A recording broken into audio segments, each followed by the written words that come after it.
Nasaan na kaya si Ninyo? Ngayon na pala ang cremation ng lola niya eh. Hindi ka man lang sisilip? Mas kailangan ni Gwen at si Ninyo ngayon, Nay. Sino kaya may gawa nito, no? Kawawa naman. Binarel, pagkatapos itinapon na lang ang katawan sa may basurahan. Yan ang kinakatakot kong mangyari kay Paula, Nay. Balitaan ko na nakita nga siya pero wala na. Hindi ata kakayanin yun. Eh di ba, sabi mo nga nung tumawag si Lester na ikaw ang kailangan niya. Kaya sigurado ako na wala siyang gagawin sa kapatid mo hanggat hindi ka niya nakukuha.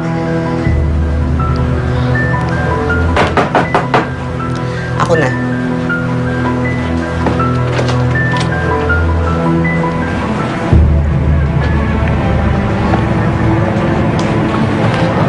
Oh, may nag-iwan. Oh, ano to?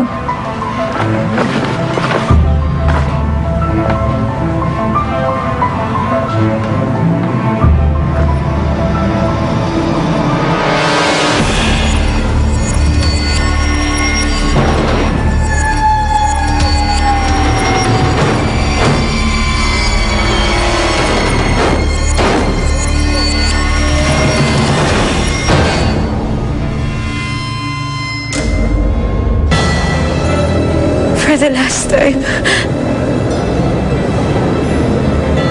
Gusto kong umawit para sa'yo.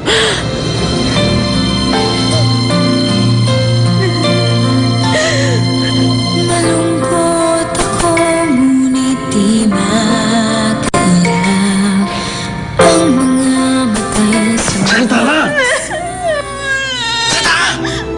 Lester, huwag mo sasaktan ang kapatid ko. Dali! Kailangan ituloy ang investigasyon. Kailangan mahanap kung sinong gumawa nito sa kanya.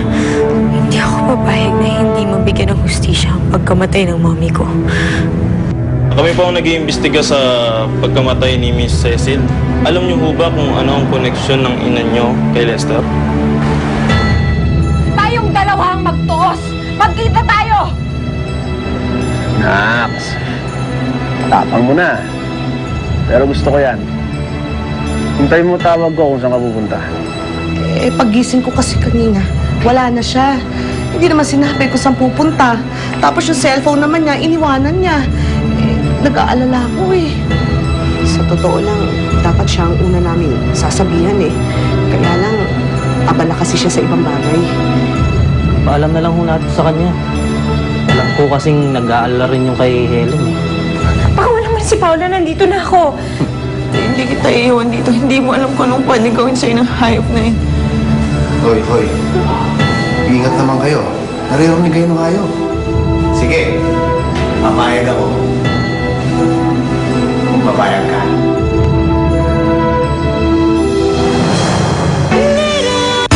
Napanood mo ang mga nakakaantig na tagpo sa Little Star. Hatid sa inyo ng Time at New Best Ever Sun